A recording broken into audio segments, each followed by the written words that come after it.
పితా పుత్ర పవిత్రాత్మ నామమున ఆమెన్. ప్రభునందు మిక్కిలి ప్రియ సహోదరి సహోదరులారా, ఈ ఆగమన కాల ప్రత్యేక సందేశానికి మిమ్మందరినీ ప్రేమతో ఆహ్వానిస్తున్నాను.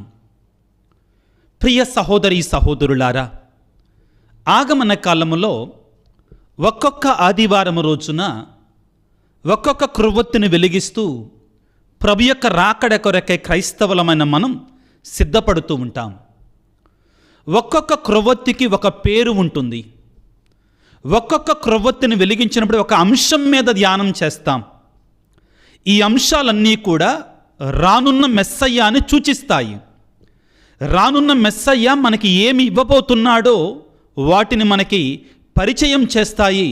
వాటి మీద ధ్యానం చేసి ప్రభు రాకడ కొరకై సిద్ధపడండి అని ఆహ్వానిస్తాయి. మొదటి ఆదివారం రోజున వెలిగించిన క్రొవ్వొత్తిని నిరీక్షణ క్రొవ్వొత్తి అని మనం ధ్యానం చేసుకున్నాం. ఈ రెండవ ఆదివారం రోజున వెలిగించే క్రొవ్వొత్తిని ప్రియులారా సమాధాన క్రొవ్వొత్తి అనే అంశముతో మనం పిలుచుకుంటాం. కారణం ఏమిటి అంటే రానున్నటువంటి ఆ మెస్సయ్య సమాధానకర్త, శాంతికరుడనంటే రాజు. కాబట్టి ఈ రెండవ ఆదివారం వెలిగించేటువంటి ఈ క్రొవ్వొత్తిని వెలిగిస్తూ మనందరము కూడా ఆ సమాధానకర్త అయిన, ఆ శాంతికరుడైన రాజు అయినటువంటి ఆ క్రీస్తు భగవానునికి మనందరం కూడా స్వాగతం చెప్పటానికి సిద్ధపడతాం. ప్రియులకు దేవుని బిడ్డలారా, చరిత్రను ఒకసారి తిరగవేస్తే మనందరికీ అర్థమయ్యే సత్యం ఏమిటి అంటే క్రైస్తవులు సమాధానాన్ని కోరుకునేటువంటి వారు, శాంతిని ప్రేమించేటువంటి వారు, చివరికి వారిని హింసించేటువంటి వారిని కూడా, వారిని ద్వేషించేటువంటి వారిని కూడా ప్రేమించి ప్రేమ ద్వారా ద్వేషించేటువంటి వారిని కూడా గెలిచేటువంటి వారు. పిల్లారా, రెండవ జాన్ పాల్ పాపు గారు తనను 1983 సంవత్సరంలో ఆగ్ అలీ ఖాన్ అనేటి వ్యక్తి పిస్తోలుతో కాల్చి చంపాలి అనుకున్నటువంటి ఆ శత్రువు దగ్గరికి వెళ్ళి చెరసాలలో తనని కలిసి, సహోదరుడా, యేసుక్రీస్తు నామములో నేను నిన్ను క్షమిస్తున్నాను అని పలికి ఆ వ్యక్తిని తన సహోదరుడిగా స్వీకరించి క్రీస్తు ప్రేమతో అతని హృదయాన్ని గెలిచాడు. పిల్లారా, నిన్నగాక మొన్న మనం చూసినటువంటి the face of the faceless, క్షమాపణ గాథ అనే సినిమా ద్వారా సిస్టర్ రాణి మరియా గారు, అదేవిధముగా వారి కుటుంబ సభ్యులు తమ బిడ్డను 50కి పైగా కత్తిపోట్లతో పొడిచి చంపినటువంటి సమందర్ సింగ్ అనే వ్యక్తిని ఏ విధముగా క్షమించి, క్షమ ద్వారా, ప్రేమ ద్వారా, కోపానికి కోపం, ద్వేషానికి ద్వేష, పగకు పగ అని అనకుండా క్షమించి శాంతిని, సమాధానాన్ని పెంచారు, పంచారు అని మనందరము కూడా చూసాం. ప్రియులారా, ఇదిగో మనందరం చదువుకుంటూ అపోస్తుల కార్యాలు 6వ అధ్యాయం 60వ వచనంలో పిల్లారా, స్టెఫాను అనేటువంటి డీకన్ గారు తనను చంపుతున్నటువంటి, రాళ్లతో కొట్టి చంపుతున్నటువంటి వారందరినీ చూచి మోకరించి యేసుకు ప్రార్థన చేశాడు. ఏమని? యేసు ప్రభువా, ఈ యొక్క పాపాన్ని వారిపై మోపకు నాయన, వారికి తెలియక ఈ పాపాన్ని చేశారు అని వారి కొరకే ప్రార్థించాడు. ఒక రకంగా మనం చూస్తే ప్రియులారా, ఈ క్రైస్తవులకు ఏమైనా పిచ్చి పట్టిందా ఏంటి? చంపే వాళ్ళ కోసం ప్రార్థన చేస్తారేంటి? హింసించేటువంటి వాళ్ళ కోసం ప్రార్థన చేస్తారేంటి? అవును ప్రియులారా, క్రైస్తవులకి పిచ్చి. ఏమిటి అంటే ద్వేషించేవారిని, హింసించేవారిని ప్రేమించే పిచ్చి. క్రైస్తవులకై ద్వేషించేవారిని, హింసించేవారిని క్షమించేటువంటి పిచ్చి. ప్రపంచంలో, భూమి మీద ఆ క్రీస్తు అందించినటువంటి శాంతి, సమాధానం ఎల్లప్పుడూ పరిడవిల్లాలని, అభివృద్ధి చెందాలని కోరుకునేటువంటి ప్రేమ క్రైస్తవులది. ప్రియులారా, ముఖ్యంగా కథోలిక స్త్రీ సభ ఏనాడు కూడా ద్వేషాన్ని పెంచమని, పగను పెంచమని ఏనాడు కూడా బోధించలేదు. కొంతమంది క్రైస్తవేతరులు, మరికొంతమంది క్రైస్తవ బోధకులు కూడా తెలియక కథోలిక స్త్రీ సభ మీద ఇదిగో 10వ శతాబ్దం నుండి 13వ శతాబ్దం వరకు రోమన్ కథోలిక శ్రీసభ క్రూసేడ్ల కొరకై, యుద్ధాల కొరకై పిలుపునిచ్చింది అని చెబుతున్నారు. తప్పు అది ప్రియులారా. శ్రీసభ నాడు నేడు రానున్నటి రోజుల్లో కూడా శాంతిని, సమాధానాన్ని తమ రక్షకుడు, తమ దేవుడు, తమ ప్రభువు అయినటువంటి క్రీస్తు ప్రభువులు ఆకాంక్షిస్తుంది, కోరుకుంటుంది, పెంచి పోషించడానికి ప్రయత్నం చేస్తుంది.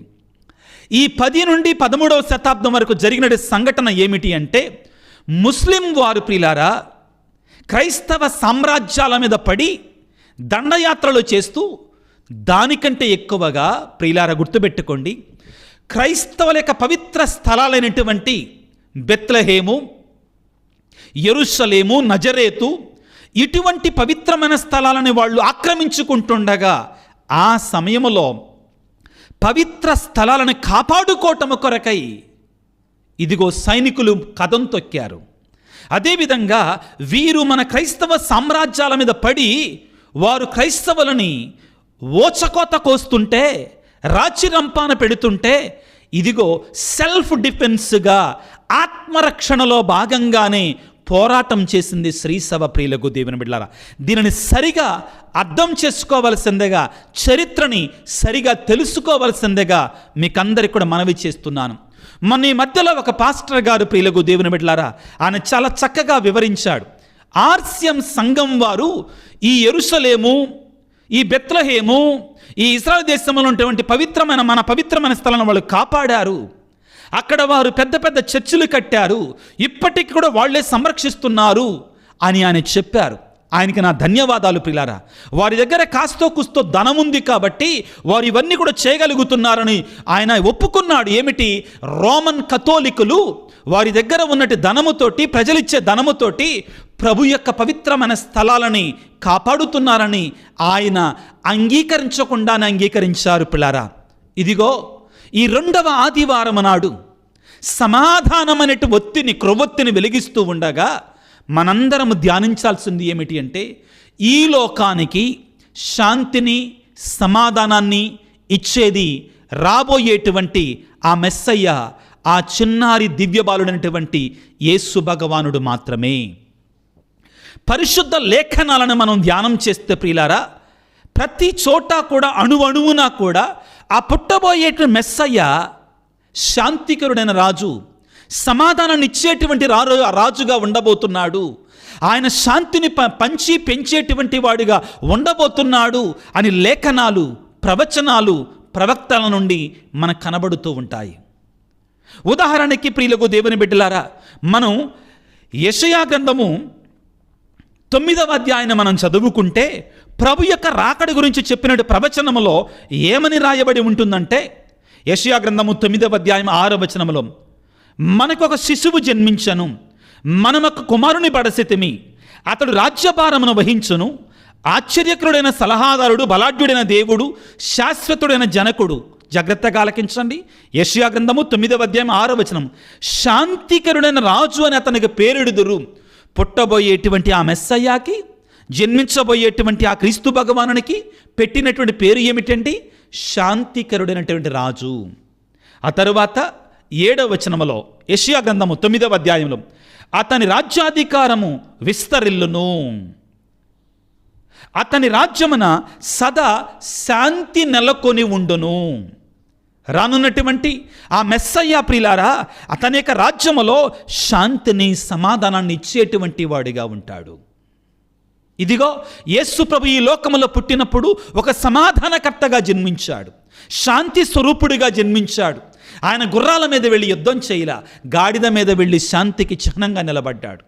ఆ రోజుల్లో ప్రియులారా, ఒక రాజు గాడిద మీద నుంచి ఎక్కి వస్తున్నాడు అంటే, ఒక గార్ధభవం మీద, గాడిద పిల్ల మీద ఎక్కి వస్తున్నాడంటే అతను సమాధానాన్ని, సంధిని, శాంతిని కోరుకునేటువంటి వాడిగా ఉంటాడు. అందుకనే పిలాతుడు యేసుప్రభుని యోహాను సువార్త 18వ అధ్యాయంలో ప్రశ్నించినప్పుడు, నువ్వు రాజువా అన్నప్పుడు, నా రాజ్యము ఈ లోక సంబంధమైన రాజుల వంటి రాజ్యము కాదు అని పలికాడు. కారణం, ఈ లోక సంబంధమైన రాజులు ప్రియులారా యుద్ధాలను కోరుకుంటారు, యుద్ధ పిపాసులుగా ఉంటారు, ఇతరులను జయించాలి అనుకుంటారు. కానీ క్రీస్తు భగవానుడు తన శాంతితో, సమాధానముతో మనుషుల యొక్క హృదయాలను కోరుకున్నాడు. సమాధానాన్ని, శాంతిని కోరుకున్నాడు. కాబట్టే ప్రియులకు దేవుని బిడ్డలారా, అబ్దుల్ కలాం గారు క్రీస్తు ప్రభు గురించి, క్రైస్తవ్యాన్ని గురించి ఏమని పలుకుతున్నారంటే, క్షమించటం అంటే ఏమిటో క్రీస్తు ప్రభువు ప్రపంచానికి చాటి చెప్పాడు. అబ్దుల్ కలాం గారు అంటున్నారు, క్షమించటం అంటే ఏంటో ఆ యేసు ప్రభు ప్రపంచానికి చాటి చెప్పారు. ఆయన జీవితం శాంతికి గొప్ప నిదర్శనం. అబ్దుల్ కలాం గారు చెప్పిన మాటలు అక్షరాల మీ ముందుంచుతున్నాను.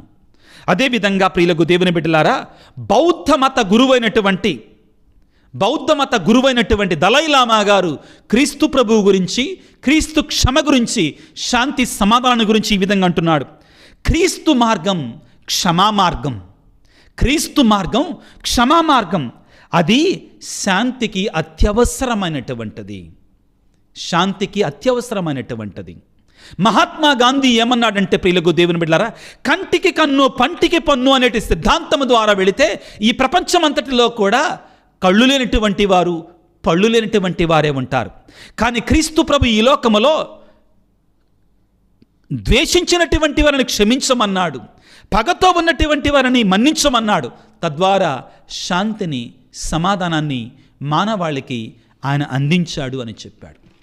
ఇదిగో ప్రియ సహోదరి సహోదరులారా, యెషయా గ్రంథం 11వ అధ్యాయంలో రాబోయేటువంటి ఆ మెస్సయ్య గురించి మాట్లాడుతూ ఆయన ఏ విధముగా ఉండబోతున్నాడు అని చెబుతూ ఆయన కాలంలో ఏం జరగబోతుంది చెప్తున్నాడు. వినండి ప్రియులారా, యెషయా గ్రంథము 11వ అధ్యాయము 1వ వచనం. ఈశాయి మొద్దు నుండి ఒక పిలక పుట్టును, అతని వేరుల నుండి ఒక కొమ్మ ఎదుగును. ఎవరి గురించి ఈశాయి మొద్దు అంటే యేసు ప్రభు గురించి మాట్లాడుతున్నాడు. ఏ విధంగా ఉంటాడట? తోడేలు గొర్రెపిల్ల కలిసి జీవించును. ఆయన సామ్రాజ్యములో, ఆయన శాంతి సామ్రాజ్యములో, ఆయన శాంతి సందేశము ద్వారా, ఆయన సమాధానము ద్వారా ప్రియులారా ఏం జరుగుతుందో, తోడేలు గొర్రెపిల్ల కలిసి జీవిస్తాయి. చిరుతపులి మేకపిల్ల కలిసి పరుండుతాయి. దూడయు కొదమ సింహము కలిసి మేయును. చిన్న బాలుడు వానిని తోలుకొని పోవును. శాంతికి నిదర్శనం ప్రియులారా. ఈ 2వ ఆదివారం ఆగమన కాలంలో క్రొవ్వొత్తిని వెలిగిస్తున్నాం. దానికి పెట్టిన పేరు సమాధానము అనే కొవ్వొత్తి ప్రియులారా. దానికి పెట్టిన 2వ ఆదివారపు క్రొవ్వొత్తి పేరు ఆగమన కాలంలో శాంతి అనే క్రొవ్వొత్తి. ఈ క్రొవ్వొత్తి ఎవరిని సూచిస్తుంది? రానున్నటువంటి సమాధానకర్త అయినటువంటి, శాంతికరుడైనటువంటి ఆ క్రీస్తు భగవానుని సూచిస్తుంది మనందరికీ కూడా. ఆ తర్వాత యెషయా గ్రంథం 11వ అధ్యాయము 7వ వచనములో, అవును ఎలుగబంటియు ఆవును కలిసి మేత మేయును, వాని పిల్లలు కలిసి పరుండును. సింహము ఎద్దువలే గడ్డి మేయును. చంటి బిడ్డడు తాసుబాము పుట్ట మీద ఆడుకొనును. పసిబిడ్డలు విషసర్పము బొరియలో చెయ్యి పెట్టును. ఏం సూచిస్తున్నాయి? ఒక పెద్ద సింహము, ఒక సాధు జంతువైనటువంటి ఆవు దూడ కలిసి ఆనందంగా ఉంటాయి. తోడేలు, అదేవిధంగా గొర్రెపిల్ల కలిసి జీవిస్తా. ఏమిటి అంటే ప్రియులారా, ప్రపంచంలో శాంతి సమాధానం నెలకొలబోతుంది, సంతోషం నెలకొనబోతుంది. ఆయన రాజ్యములో, ఆ పుట్టబయట ఆ మెస్సయ్య రాజ్యములో శాంతి సమాధానం నెలకొని ఉంటుంది, సమాధానం నెలకొని ఉంటుంది. మీకా గ్రంథములో ప్రియులారా యేసు ప్రభు యొక్క రాకడ గురించి ప్రవచించినటువంటి ఆ ప్రవచన వాక్యములో ఆ రాబోయేటువంటి ఆ మెస్సయ్య ఏ విధముగా ఉండబోతున్నాడో చెప్తుంది. వాక్యాన్ని చదువుకుంటే మీకా గ్రంథము 5వ అధ్యాయము 2వ వచనములో ప్రభు ఇట్లనుచున్నాడు, బెత్లెహేము ఎఫ్రాతా, నీవు యూదా నగరంలో మిక్కిలి చిన్నదానవు, కానీ ఇశ్రాయేలు పాలకుడు నీ నుండియే ఉద్భవించును, అతని వంశము పురాతన కాలమునకు చెందినది అని పలికి, శిశువు కనబోవు మహిళ కుమారుని కను వరకు ప్రభువు తన ప్రజలను శత్రువుల ఆధీనమున ఉంచును. ప్రియులకు దేవుని బిడ్డలారా, బెత్లెహేము ఎఫ్రాతా గ్రామములారా, మీరు యూదాలో అతి చిన్న గ్రామాలైనా కానీ మీరు ఎంత మాత్రం పనికిరాని వారు కారు, కారణం మెస్సయ్య మీ నుండి రాబోతున్నాడు అని చెప్పి ఏమంటారో వినండి పిల్లారా. మీకా గ్రంథము 5వ అధ్యాయము 5వ వచనములో, అతడు శాంతిని కొని తెచ్చును, అతడు శాంతిని కొని తెచ్చును. ఆగమన కాలపు 2వ ఆదివారాన్ని మనందరం ధ్యానం చేస్తుండగా బిడ్డలారా, ఈ ఆగమన కాలపు 2వ వారపు క్రొవ్వొత్తి సమాధాన క్రొవ్వొత్తి. శాంతి అనే క్రొవ్వొత్తి. ఈ క్రొవ్వొత్తి మనందరికీ కూడా ఆ రాబోయే శాంతికరుడైనటువంటి సమాధానకర్త అయినటువంటి ఆ మెస్సయ్యాను సూచిస్తుంది. ఆ మెస్సయ్య గురించి, ఆయన తెచ్చే శాంతిని గురించి, ఆయన తెచ్చే సమాధానాన్ని గురించి ధ్యానం చేయమంటుంది. ఇదిగో మత్తయి శుభవార్త 11వ అధ్యాయం 28వ వచనంలో ఏమని పలుకుతాడు యేసు ప్రభు? భారముచ్చి అలసి ఉన్న సమస్త జనులారా నా యొద్దకు రండి, నేను మీకు శాంతినిస్తాను, సమాధానాన్ని ఇస్తాను. ప్రియ దేవుని బిడ్డ, నీ జీవితం ఏ విధంగా ఉంది? నీ బ్రతుకు ఏ విధముగా ఉంది? ఈ ప్రాపంచికమైన చింతలతో, ఈ ప్రాపంచికమైన కలతలతో శాంతి లేక, సమాధానం లేక జీవిస్తున్నావా? ఆత్మ పరిశీలన చేసుకో. నీకు సమాధానాన్ని, శాంతిని ఇవ్వగలిగినట్టు ఏకైక వ్యక్తి, ఏకైక దేవుడు ఆయన మాత్రమే. ఆయన రాబోతున్నాడు పిల్లారా. ఆయన నీకు శాంతిని, సమాధానాన్ని ఇవ్వబోతున్నాడు. ఇదిగో లూకా సువార్త 2వ అధ్యాయంలో యేసు ప్రభు ఈ లోకంలో జన్మించినప్పుడు పిల్లారా, దేవదూతలు పాడినట్టు గీతం ఏమని పాడుతున్నారు?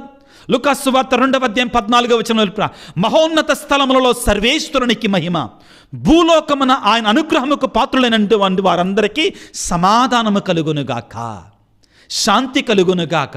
పరలోకములో దేవునికి మహిమ, భూలోకములో మంచి మనస్సు గల వారందరికీ శాంతి, సమాధానాన్ని ఆయన ఇవ్వబోతున్నాడు. ప్రియ దేవుని బిడ్డ, నువ్వు నమ్మినట్టు ఆ మెస్సయ్య, నువ్వు ఎదురు చూస్తున్నట్టు ఆ మెస్సయ్య నీ జీవితంలో, ఈ ప్రపంచంలో నిజమైనటువంటి, పరిపూర్ణమైనటువంటి శాంతిని, సమాధానాన్ని ఇవ్వగలిగినటువంటి ఏకైక దేవుడు ఆయన మాత్రమే. మీరు అడగవచ్చు అప్పుడప్పుడు పిల్లారా, మీరు అడగవచ్చు, మరి అప్పుడప్పుడు క్రైస్తవ దేశాలు యుద్ధం చేస్తున్నాయి కదండి, అక్కడక్కడ యుద్ధాలు చేస్తున్నాయి కదా. నా ప్రకారం ప్రియులారా, ఎవడైనా కానీ యుద్ధానికి పిలుపునిస్తే వాడు క్రైస్తవుడే కాడు. క్రైస్తవ ఆ శాంతి సమాధానాలతో నిండినటువంటి ఆ మనస్తత్వం, క్రీస్తు మనస్తత్వం, క్రీస్తు రాజ్యం అటువంటి వాడి లేదు. అటువంటి వానికి నిత్యరక్షణ లేదు ప్రియులకు దేవుని బిడ్డలారా. కారణం ఏమిటి అంటే, సాతానుడినటువంటి వాడు ఒకవైపున క్రీస్తు రాజ్యం, క్రీస్తు సామ్రాజ్యం, శాంతిని, సమాధానాన్ని కోరుకుంటుంటే, మరొక వైపున సాతానుడినటువంటి వాడు ఈ రాజ్యాన్ని, ఈ దేశాన్ని, ఈ ప్రపంచాన్ని శాంతి లేకుండా, సమాధానం లేకుండా ఆడుకోవటానికి ప్రయత్నం చేస్తున్నాడు. యుద్ధాలతో, భయంకరమైనటువంటి పోరాటాలతో, అశాంతి అలజడితో నింపుతున్నాడు పిల్లారా. కాబట్టే యేసు ప్రభు యోహాను సువార్త 14వ అధ్యాయంలో పేరా చాలా స్పష్టంగా చెప్తున్నాడు. ఎందుకు యేసు ప్రభు ఆ సమయంలో ఆ మాటను వాడారు అంటే దానికి ఒక కారణం ఉందండి. ఏమంటున్నాడు?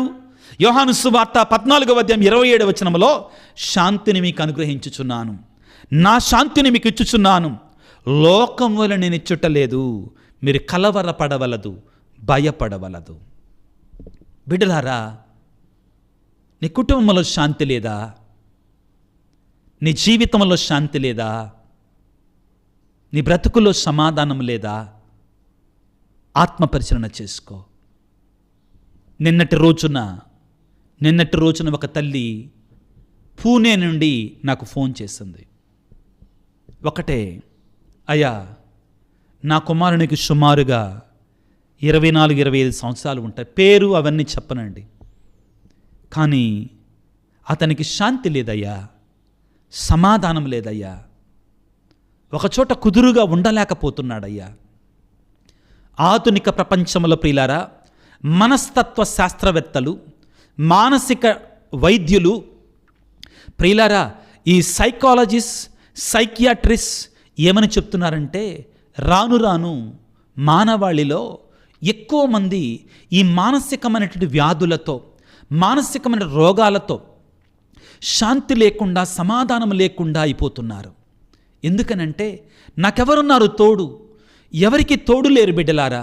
ఎవరికి వారే యమునా తీరుగా ఉన్నారు.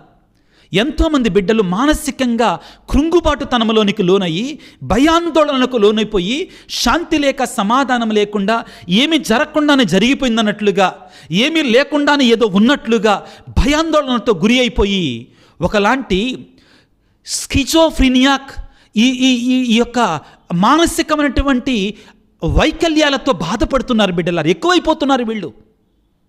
శాంతి లేదు, సమాధానం లేదు మానవాళికి. ప్రభు అంటున్నాడు, ఏమంటున్నాడు? శాంతిని మీకు ఇచ్చుటకు వచ్చాను, నా సమాధానాన్ని మీకు ఇవ్వడానికి వచ్చాను, లోకము వలె ఇవ్వడం లేదు. మీరు కలవరపడవలదు, భయపడవలదు. ప్రియ సహోదరి సహోదరులారా, ఈ ఆగమన కాలపు 2వ ఆదివారపు సమాధాన క్రొవ్వొత్తిని వెలిగిస్తూ ఉండగా, శాంతి అనే క్రొవ్వొత్తిని వెలిగిస్తుండగా, నీ కుటుంబాన్ని యేసయ్యకు సమర్పించుకో, నీ బిడ్డలను యేసయ్యకు సమర్పించుకో, నీ సంఘాన్ని యేసయ్యకు సమర్పించుకో. ఒక్కొక్క సంఘాన్ని చూడండి, క్రైస్తవ సంఘాలలో కూడా శాంతి లేదు, సమాధానం లేదు. అలనాడు కీర్తనాకారుడు పాడినట్లుగా, ప్రియులారా, శాంతి ఎక్కడ దొరుకునని, సమాధానం ఎక్కడ దొరుకునని జగమంతా తిరిగాను, సర్వజనులను అడిగాను, చివరికి అది నీలోనే కనుగొన్నాను యేసయ్యా. ఎక్కడ దొరుకుతుంది నిజమైన శాంతి, సమాధానం? ఆ యేసయ్యలో మాత్రమే దొరుకుతుంది. ఆయన దగ్గరికి పరిగెడదాం. చాలామంది ఆధునిక ప్రపంచంలో, ప్రియులారా, యవ్వన ప్రాయములో ఉన్నటువంటి వారు ఆ ఆనందం కోసం, ఆ శాంతి కోసం, సమాధానం కోసం వ్యసనాలకు బానిసలవుతున్నారు. ఇంకా కొంతమంది డ్రగ్స్కి బానిసలైపోయి జీవితాన్ని నాశనం చేసుకుంటున్నారు. కానీ తద్వారా వాళ్ళు శాంతిని పొందుకుంటున్నారా, సమాధానాన్ని పొందుకుంటున్నారా? ఈ డ్రగ్స్ ద్వారా, ఈ వ్యసనాల ద్వారా ఈ మోసపోతున్నారు పిల్లలకు దేవుని బిడ్డలారా. చివరికి వారి జీవితాన్ని ఇంకా ఊబిలోనికి నెట్టుకుంటున్నారు, అశాంతిలోనికి, అలజడిలోనికి నెట్టుకుంటున్నారు. చివరికి చేసేది లేక జీవితాన్ని చాలించుకుంటున్నారు. కాదంట అలా ప్రియులారా. లోకం శాంతి కోసం పరుగులు పెడుతుంది, లోకం సమాధానం కోసం పరుగులు పెడుతుంది బిడ్డలారా. ఇదిగో పునీత అగస్తీను గారు అంటున్నాడు, ప్రభువా, నేను ఈ శాంతి కొరకై, సమాధానం కొరకై ఎతికాను, తిరిగాను, కానీ నాకు ఎక్కడ దొరకలేదయ్యా. My heart is restless until it finds rest in you. దేవా, నా హృదయానికి శాంతి లేదయ్యా. నీలో శాంతిని పొందుకునే వరకు కూడా నా హృదయానికి శాంతి లేదయ్యా. ధనం వెంట పరిగెడుతున్నారు కొంతమంది, డబ్బు వెంట పరిగెడుతున్నారు. ఇంకా ధనం, ఇంకా డబ్బు, ఇంకా ధనం పరిగెడుతుందండి లోకం. సంపదల వెంట పరిగెడుతున్నారు, సంపదల వెంట పరుగులు పెడుతున్నారు పిల్లారా. కానీ అది శాంతినిస్తుందా, సమాధానాన్ని ఇస్తుందా? పవర్, పొజిషన్, అధికారం కొరకే పరుగులు పెడుతున్నారు. కానీ శాంతినిస్తుందా, సమాధానం ఇస్తుందా? బంగారం కొరకై, అలంకరణ కొరకై.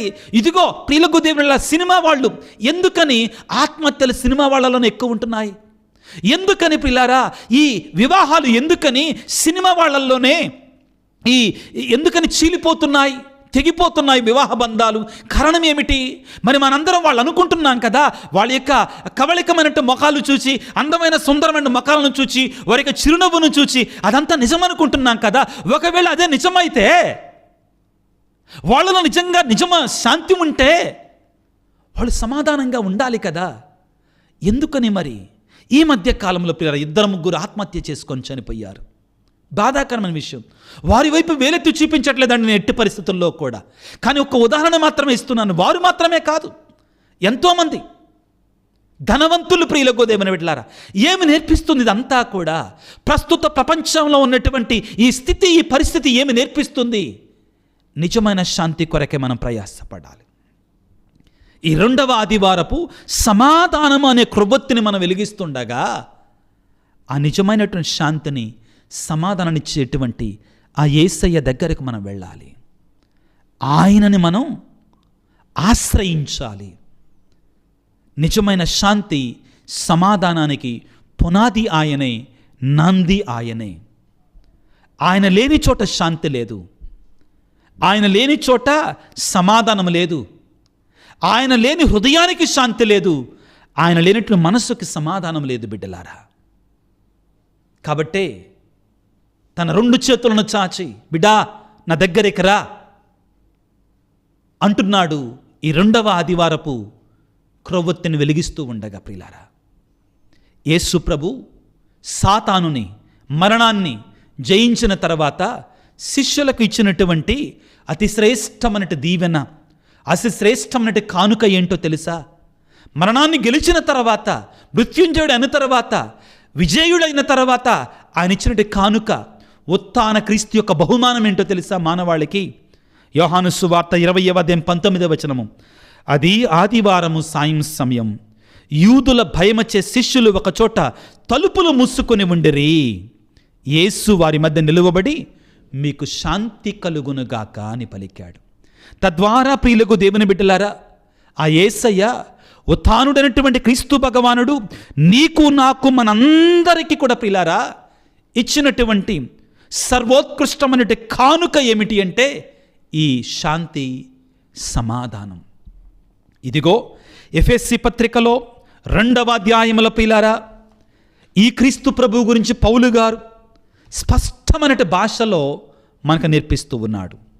ఎఫెసీ పత్రిక 2వ అధ్యాయములో మన సమాధానం ఎవరు, మన శాంతి ఎవరు అనే ప్రశ్నకి ఎఫెసీ పత్రిక 2వ అధ్యాయం 13-14 వచనాలు చదువుకుందాం. కానీ ఇప్పుడు క్రీస్తు యేసునందు ఏకమగుటతో దూరస్తులకు మీరును క్రీస్తు రక్తములను మీరు దగ్గరకు సమీపమునకు తీసుకొని రాబడితరి. జాగ్రత్తగా ఆలకించండి. యూదులు అన్యులను ఏకమనర్చుట ద్వారా క్రీస్తే మన సమాధానమయ్యను. క్రీస్తే మన సమాధానమయ్యాడు.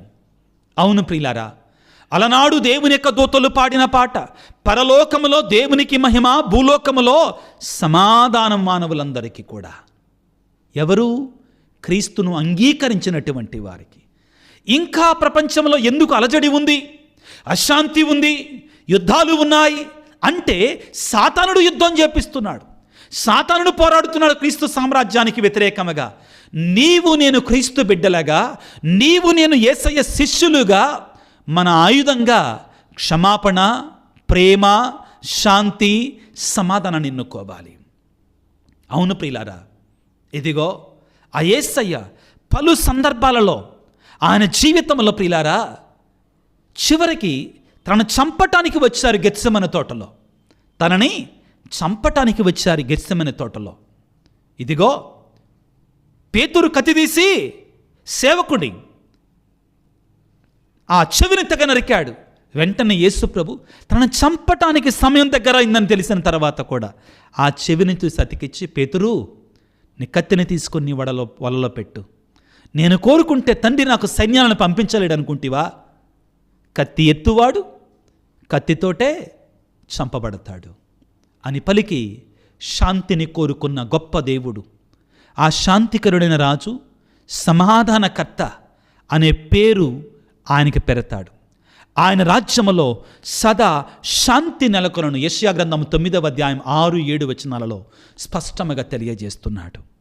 ప్రియులకు దేవుని బిడ్డలారా, ఒక క్రైస్తవుడిగా, ఒక క్రైస్తవరాలిగా మన బాధ్యతను మరవకూడదు. ఈ 2వ ఆదివారము క్రొవ్వొత్తిని వెలిగిస్తుండగా విచారణ గురువు లేకపోతే విచారణ గుడిలో సమాధాన క్రొవ్వొత్తి, శాంతి క్రొవ్వొత్తి, the candle of peace, the candle of peace, దీనిని మనం వెలిగిస్తుండగా ప్రియులారా మనందరము కూడా శాంతి కాములముగా మారే కృపను దయచేయమని వేడుకుందాం. మన కుటుంబాల్లో శాంతి నెలకొని ఉండులాగున, మన సంఘాలలో సమాధానం నిండుకొని ఉండులాగున, ఈ ప్రపంచమంతటా కూడా శాంతి సమాధానం పరిడవిల్లులాగున ఉండేటట్లుగా మనందరము కూడా ప్రార్థన చేయాలి. ఇది మనందరి ప్రార్థన ప్రియులారా, ఇది మనందరి బాధ్యత. క్రైస్తవులంగా మనందరం కూడా ప్రయాసపడాలి. రాణి మరియా క్షమిస్తే సరిపోలేదు, 2వ జాన్ పాల్ పాపు గారు క్షమిస్తే సరిపోలేదు, గ్లాడీస్ స్టెయిన్ గారు క్షమిస్తే సరిపోలేదు, ఇదిగో మన యొక్క ప్రవీణ్ పగడాల గారి యొక్క భార్య క్షమిస్తే సరిపోలేదు, అమెరికాలో చార్లీ కార్క్ గారి యొక్క భార్య క్షమిస్తే సరిపోలేదు. నీవు నేను కూడా క్షమాపణ కలిగిన వ్యక్తులుగా, శాంతి సమాధానాన్ని కోరుకునే వ్యక్తులుగా మనం జీవించాలి. చివరికి యేసయ్య తనను చంపుతున్నటువంటి వారిని కూడా సిలువలో ఉండి, తండ్రి వీరేమి చేయుచున్నారో వీరెరుగరు, వీరిని క్షమించండి అని ప్రార్థించి శాంతిని సమాధానాన్ని పంచినటువంటి మహాగణుడు, శాంతికరుడైన రాజు మన రాజు ప్రియులారా, సమాధానకర్త మన రాజు ప్రియులారా. ఆ రాజు బిడ్డలంగా, ఆ రాజు శిష్యులంగా మనం కూడా ఆ శాంతితో ద్వేషాన్ని, ఆ సమాధానముతో ద్వేషాన్ని గెలవాలని, ఇదిగో అసిస్సీపుర ఫ్రాన్సిస్ గారు ప్రియులారా ద్వేషం ఉన్న చోట ప్రేమను పంచేటట్లుగా నాకు సహాయం చేయండి తండ్రి, క్రోధం ఉన్న చోట సమాధానాన్ని పంచినట్లుగా నాకు సహాయం చేయి తండ్రి అని ప్రార్థించాడు కదా. మనం కూడా తల వంచి ప్రార్థన చేసుకుందాం. ఈ ఆగమన కాలపు 2వ వారపు ఒత్తి ప్రియులారా సమాధాన ఒత్తి, శాంతి ఒత్తి. ఈ ఒత్తికి మరొక పేరు ఏమిటి అంటే బెత్లెహేము క్రొవ్వొత్తి. ఈ 2వ ఆదివారపు ఆగమన కాలపు ఈ 4-5 కొవ్వొత్తులలో 2వ ఆదివారపు కొవ్వొత్తి బెత్లెహేము కొవ్వొత్తి అంటారు. ఎందుకు బెత్లెహేము కొవ్వొత్తి? ఆ శాంతి సామ్రాజ్యం, ఆ క్రీస్తు ప్రభుని యొక్క సమాధాన సామ్రాజ్యం, సమాధానకరుడైన రాజు, శాంతికరుడైన రాజు ఆ యొక్క బెత్లెహేము నుండి వస్తున్నాడు కాబట్టి అది బెత్లెహేము కొవ్వొత్తిగా మారిపోయింది. నీవు నేను కూడా ఆయన బిడ్డలంగా శాంతిని, సమాధానాన్ని పంచేవారముగా, పెంచేవారముగా ఉండడానికి కావాల్సిన శక్తిని, అనుగ్రహాన్ని మనందరికీ దయచేయమని ప్రార్థన చేసుకుందాం. సర్వశక్తిమంతుడా, సర్వోన్నతుడా, శాంతికరుణైన రాజా, సమాధానకర్త, నీకు వేలాది వందనాలు, స్తుతులు, స్తోత్రాలు.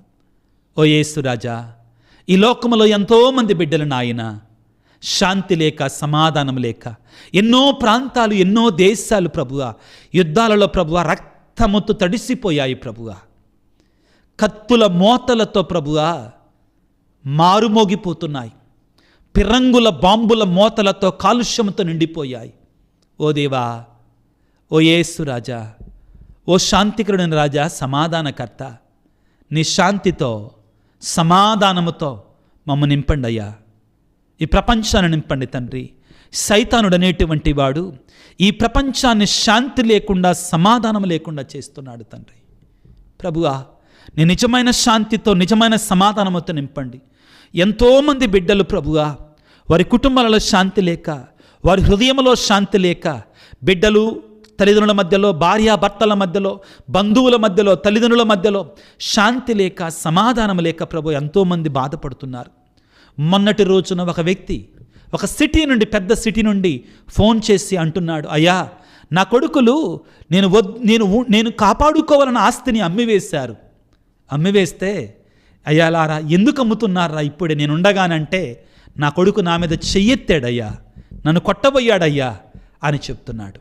ప్రభువా, ఇటువంటి కుటుంబాలు ఎన్నో ఉన్నాయి, కోకొల్లలు ఉన్నాయి ప్రభు. అటువంటి కుటుంబాల కొరకే ప్రార్థన చేస్తున్నాం. సైతానుడనేటువంటి వాడు ఈ ప్రపంచంలో అశాంతితో, సమాధానం లేకుండా ఆడుకుంటున్నాడయ్యా కుటుంబాలతోటి, ప్రజలతోటి, విశ్వాసులతోటి. నా దేవా, నేను నిజమైన శాంతిని, సమాధానాన్ని మా మీద కుమ్మరింపచేయండి. ఎక్కడైతే కుటుంబాలలో శాంతి లేదో, వ్యక్తులలో శాంతి లేదో, అటువంటి వారిలో నేను నిజమైన సమాధానాన్ని, సంతోషాన్ని, ఆనందాన్ని, శాంతితో నింపండి నా యేసురాజా. సైతాను తంత్రోపాలన పారద్రోలను నాయన, నిజమైన శాంతిని, సమాధానం వారికి దయచేయండి. మాకు నేర్పించండి నాయన. ఎంతోమంది బిడ్డలు లోకం వెంట పరిగెడుతున్నారు, శాంతి కొరకే, సమాధానం కొరకే. వ్యసనాల వెంట పరిగెడుతున్నారు ప్రభు, చెడు అలవాట్ల వెంట పరిగెడుతున్నారు నాయన. అవి తృప్తినివ్వని వారికి తెలియ ప్రభు, అవి ఎండ మావిలు ప్రభువా, మాకు తెలియట్లేదు ప్రభు, మాకు నేర్పించండి నాయన. ఈనాడు ఈ వాక్య పరిచర్యని పాల్గొంటున్న బిడ్డలందరినీ దీవించండి ప్రభువా. నీ నిజమైన శాంతితో, సమాధానంతో అభిషేకించండి నాయన, ఆశీర్వదించండి. అనారోగ్యంతో బాధపడుతున్న బిడ్డలని నీ యొక్క గాయపడిన హస్తాలతో తాకండి, స్వస్థపరచండి. ప్రత్యేకంగా కుటుంబాల కొరకే ప్రార్థిస్తున్నాం. శాంతిని, సమాధానం సంఘాలలో నింపమని మా కొరకు ప్రార్థించండి అయ్యా అని అడిగిన ప్రతి బిడ్డను కూడా నింపమని, దీవించమని, ఆశీర్వదించమని, ఈ పరిచర్యకు తోడ్పడుతున్న ప్రతి బిడ్డను ఆశీర్వదించమని మనాదురైన క్రీస్తు ద్వారా వేడుకొనుచున్నాము తండ్రి, ఆమెన్. ప్రభువు మీతో ఉందురుగాక, మీ ఆత్మతో ఉందురుగాక. సర్వశక్తిగల సర్వేశ్వరుడు పిత, పుత్ర, పవిత్రాత్మ మిమ్ము మీ కుటుంబాలను చల్లగా దీవించి, ఆశీర్వదించి, కాపాడుదురుగాక. God bless you. దేవుడు మీ దీవించుగాక. ఆ రాబోయేట మెస్సయ్య యొక్క, ఆ చిన్నారి బాలయేసు యొక్క శాంతి, సమాధానం మీ అందరి కుటుంబాల్లో సమృద్ధిగా ఉండునుగాక. God bless you. దేవుడిని దీవించుగాక. ఆమెన్.